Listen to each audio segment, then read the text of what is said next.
नमस्कार बच्चों। अध्याय 1 के 9th क्लास में आपका स्वागत है। आज हम लोग हमारे आसपास के पदार्थ में जो कि रासायनिक विज्ञान का एक महत्वपूर्ण अध्याय है के बारे में अध्ययन करेंगे।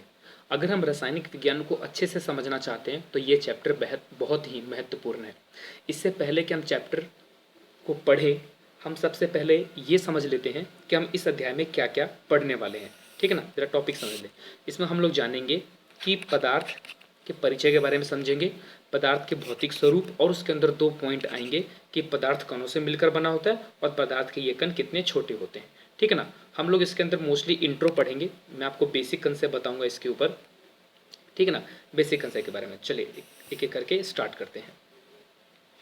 तो हम जानते हैं कि ये एक रासायनिक विज्ञान का चैप्टर है, तो ये समझते हैं सबसे पहले कि रासायनिक विज्ञान किसे कहते हैं। ठीक है ना, तो रासायनिक विज्ञान विज्ञान की वह शाखा है, क्योंकि विज्ञान की बहुत सारी शाखाएं हैं, जैसे भौतिक विज्ञान, जीव विज्ञान, तो रासायनिक विज्ञान भी विज्ञान की एक शाखा है जिसमें पदार्थ के बारे में पढ़ा जाता है, जिसमें पदार्थ के संगठन, संरचना और उनके गुणधर्म से संबंधित क्रियाओं का अध्ययन होता है इसमें। ठीक है ना, तो हम यानी इसके अंदर पदार्थ से सारे संबंधित बातों का अध्ययन करते हैं और ऐसे परिवर्तनों जिसके कारण पदार्थ विभिन्न परिस्थितियों से गुजरता है और नियम जो इन परिवर्तनों को नियंत्रित करता है के बारे में अध्ययन करेंगे। ठीक है ना, तो रासायनिक विज्ञान सीखने के लिए सबसे पहले हमें क्या जानने की जरूरत है? पदार्थ के बारे में।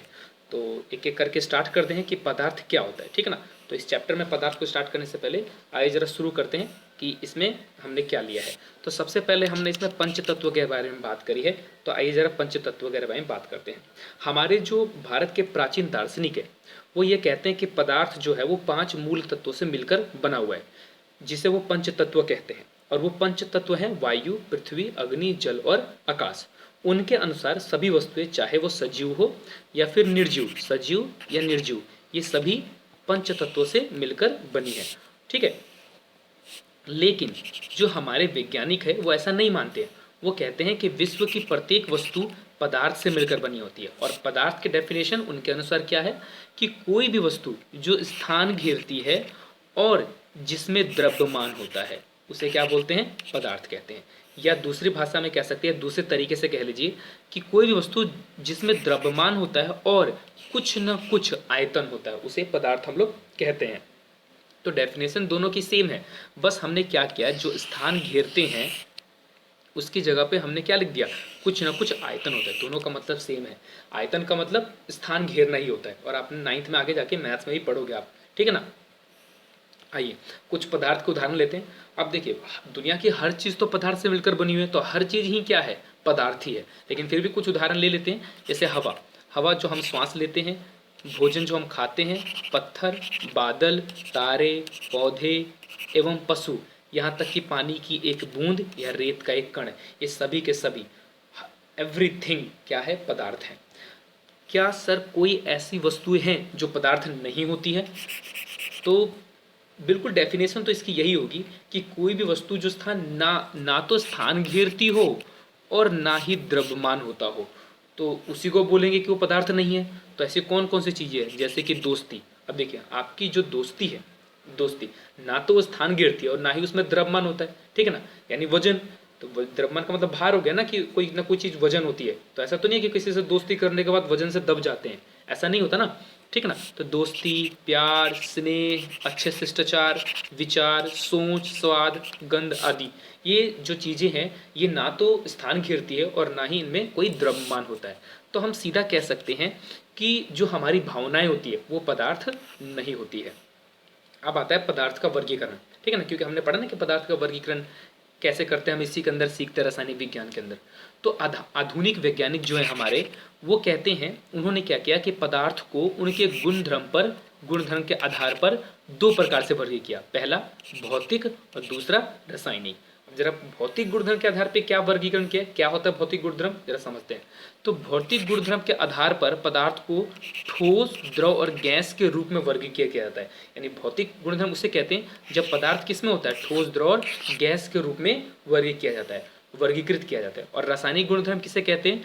जिसमें पदार्थों को गुणधर्म के आधार पर पदार्थों को तत्व, यौगिक और मिश्रण के रूप में जब वर्गीकृत किया जाता है तो उसे हम रासायनिक गुणधर्म कहते हैं। यानी पदार्थ को जब हम ठोस, द्रव, गैस के रूप में करेंगे तो उसे भौतिक गुणधर्म बोलेंगे, और जब पदार्थ को तत्व, यौगिक और मिश्रण के रूप में वर्गीकृत करेंगे तो उसे रासायनिक गुणधर्म बोलेंगे। ठीक है ना। अच्छा, इस अध्याय में हम लोग सिर्फ भौतिक गुणधर्म के बारे में अध्ययन करने वाले हैं, रासायनिक वाले अगले चैप्टर में पढ़ेंगे, अगले अध्याय में पढ़ेंगे। ठीक है ना। तो अब हमारी जो मेन टॉपिक है वो स्टार्ट होती है, ये वाला पार्ट, कि पदार्थ का भौतिक स्वरूप का मतलब क्या है। ठीक है ना, फिजिकल नेचर ऑफ मैटर। तो हम इसके अंदर दो बातें पढ़ेंगे, पदार्थ कणों से मिलकर बना होता है, और एक बात पढ़ेंगे कि पदार्थ के ये कण कितने छोटे होते हैं। अब एक एक करके जरा समझते हैं कि पदार्थ कणों से मिलकर बना होता है, इसका मतलब क्या है।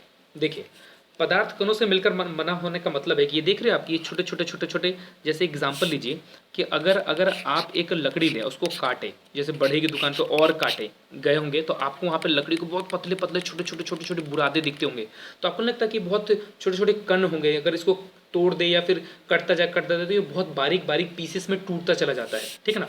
तो समझते हैं, इसी को हम लोग वैसे कण बोलते हैं, इसी को क्या बोलते हैं, कण बोलते हैं। अब जानते हो, इसके ऊपर भी दो विचारधाराएं हैं कि पदार्थ जो है वो कण से मिलकर बना हुआ है या फिर ये सतत है। इसके ऊपर एक विचारधारा है कि एक विचारधारा कहती है कि पदार्थ लकड़ी के टुकड़ों की तरह सतत होती है। जैसे कि अगर मैं लकड़ी सीधा सीधा ले लूँ तो ये बिल्कुल सीधी सीधी सतत होती है ना, चिकनी चिकनी से बिल्कुल सीधी सीधी सतत होती है। परंतु अन्य विचारधारा मानना था पदार्थ रेत की तरह कणों से मिलकर बनी होती है। तो आपने देखा कि लकड़ी को भी जब बहुत काटा जाता है, बहुत तोड़ दिया जाता है, मतलब बहुत ब्रेक किया जाता है, तो वो भी छोटे छोटे कणों में मिलकर बिखर जाती है, टूट जाती है। इसी प्रकार से ये कांच का देखिए एग्जाम्पल, अगर मान लीजिए अगर आप ये जानना चाहते हैं कि पदार्थ सतत है या कणों से मिलकर बना है, तो आप एक कांच उठाइए और इसे नीचे फर्श पर पटक दीजिए। आप पटकोगे तो क्या होगा, छोटे छोटे टुकड़ों में टूट जाएगा। तो ऐसा क्यों हुआ, क्योंकि वो कणों से मिलकर बनी हुई है, इसीलिए वो टूट गया। ठीक है ना। तो हम कह सकते हैं कि जो पदार्थ है वो सतत नहीं होती है, छोटे छोटे कणों से मिलकर बना होता है। ठीक है, आई होप कि समझ में आ गया कि कण किसे कहते हैं। अब ये कण कितने छोटे होते हैं, अगर मैं बात करूं कि ये कण कितने छोटे, तो आप बिल्कुल भी नहीं सोच सकते कि कण कितने छोटे, हमारी कल्पना से भी बहुत ज़्यादा छोटे होते हैं पदार्थ। ठीक है ना। जरा समझते हैं और इसको मतलब कि प्रैक्टिकल के जरिए समझते हैं कि ये एक्चुअल में कितने छोटे होते हैं। देखिए, इसके लिए हम एक एक्टिविटी करेंगे, एक्टिविटी 1.2। अब एक्टिविटी 1.1 आपके इस टॉपिक से सेट नहीं बैठता था, 1.1 किसी और टॉपिक से सेट बैठता है, तो हम वहाँ पे करेंगे। तो सबसे पहले 1.2 एक्टिविटी सेट बैठता है आपकी बुक में, तो हम सबसे पहले उसको शुरू करेंगे। तो 1.2 में आपको एक एक्टिविटी ये दे रखी है कि मान लीजिए एक पोटेशियम परमैंगनेट लीजिए। पोटेशियम परमैंगनेट किस कलर का होता है, बैंगनी कलर का होता है। ये देखिए, ये इसके क्रिस्टल है। ठीक है ना, क्रिस्टल। तो अगर इसके आप दो दाने ले ले, जैसे कि लिखा ना कि पर मैग्नेट के 2 या 3 क्रिस्टल ले, और इसके अंदर आपने क्या किया, 2 या 3 दानों को डाल दे। अब डालने के बाद देखिए इसका कलर कैसा हो गया, पर्पल कलर का हो गया। ठीक है ना। अब क्या करिए कि 2-3 बीकर और ले लीजिए और उसमें से 1 चम्मच निकाल कर ये भी पानी उसमें डाल दीजिए। अब देखिए इसका रंग कैसा हो गया, मतलब थोड़ा फीका हो गया। अब ऐसे करते जाइए, आपको हमेशा कलर क्या होता जाएगा, फीका मिलता जाएगा।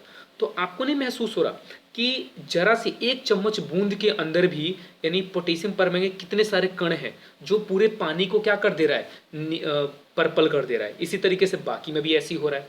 तो ये क्या हो रहा है कि इसके हर कण छोटे छोटे बारीक बारीक में टूटते जा रहे हैं पानी के अंदर। ठीक है ना।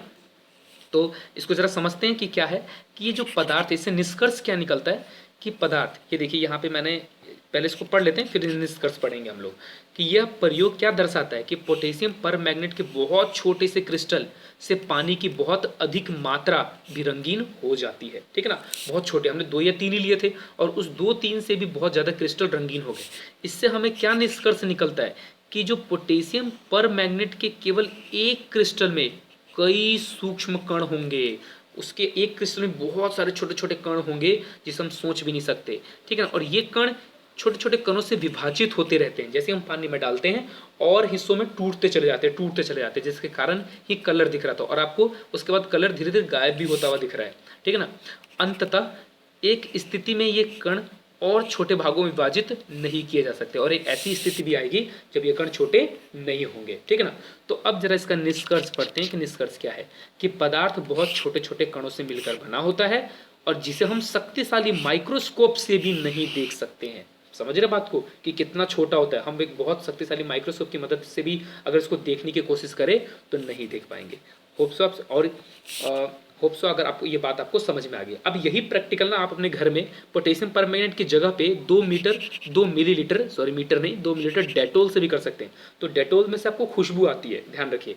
तो क्रिया करेंगे तो लगातार तनुकृत होने पर उनकी महक हमें मिलती रहेगी, ठीक है ना। जैसे आप पानी डालेंगे तो उसकी जो महक हो धीरे धीरे धीरे धीरे धीरे आपकी गायब होती हुई दिखेगी, आपको हल्के हल्के पानी में कम होती जाएगी, ठीक है ना। तो वही लिखा हुआ है कि पदार्थ के ये कण बहुत छोटे होते हैं और इतने छोटे कि हमारी कल्पना भी नहीं कर सकते, ठीक है ना। तो आपकी बुक में एक सवाल दे रखा है इसी के ऊपर तो इसको कर लेते हैं, जो कि पेज नंबर 4 पे दे रखा है कि निम्नलिखित में से कौन से पदार्थ हैं, कुर्सी, वायु, स्नेह, गंध, घृणा, बादाम, विचार, ये सारे के सारे पदार्थ हैं या नहीं है। तो आप देखते हैं, पहले हम पदार्थ की डेफिनेशन याद करते हैं कि कोई भी वस्तु जो स्थान घेरती है और जिसमें द्रव्यमान होता है उसे पदार्थ कहते हैं। मैंने इसमें एक बात और जोड़ दी है, और हमारी 5 इंद्रियों में से किसी एक के द्वारा महसूस किया गया हो, ये भी पदार्थ में काउंट होगा, ठीक है ना। तो जरा समझते हैं कि कौन कौन से मध्य पदार्थ हैं। तो इस तरह से तो कुर्सी पदार्थ हुआ, ठीक है ना। वायु भी पदार्थ हुआ क्योंकि हम महसूस कर सकते हैं, सॉरी। स्नेह पदार्थ नहीं है, ठीक है ना। गंध जो हम सूंघते हैं, ठीक है ना, तो हमारे इंद्रियां से पता चलता है। बादाम, नींबू पानी, ठीक है ना, बादाम, नींबू पानी और इत्र की सुगंध, ये सभी के सभी पदार्थ हैं, लेकिन ये पदार्थ नहीं है स्नेह, घृणा, विचार, शीत, क्योंकि ये सारी की सारी भावनाएं हैं, ठीक है ना। और भावनाएं ना तो स्थान घेरती है और ना ही उनमें कोई द्रव्यमान होता है। तो पार्ट 1 में बस मैंने आपको इतनी ही बात बताई है कि इसका थोड़ा सारांशित कर लेते कि मैंने आपको पार्ट 1 में सिर्फ क्या क्या बताया है। तो मैंने आपको सबसे पहले बताया कि पंच तत्व किसे कहते हैं, ठीक है ना। ये 5 तत्वों से मिलकर बना होता है, जो हमारे पुराने पूर्वज कहा करते थे।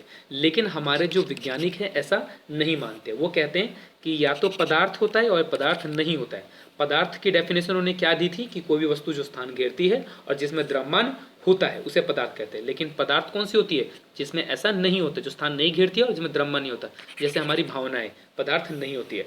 फिर पदार्थ का वर्गीकरण करवाया था, ठीक है ना, जिसे हमने 2 भागों में बांटा था, एक भौतिक गुणधर्म के आधार पर और एक रासायनिक गुणधर्म के आधार पर। भौतिक गुणधर्म के आधार पर कितने भागों में बांटा जाता है, ठोस, द्रव और गैस पदार्थों को। और रासायनिक गुणधर्म पे पदार्थों को कितने में बांटा जाता है, तत्व, यौगिक और मिश्रण, दोनों को 3-3 भागों में बांटा जाता है, ठीक है ना।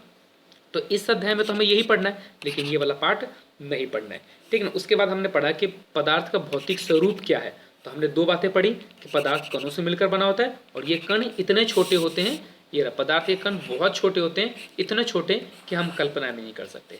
आई होप गाइज आपको समझ में आया होगा। अगर कोई दिक्कत होती है तो आप कमेंट में लिखें। Thank you guys.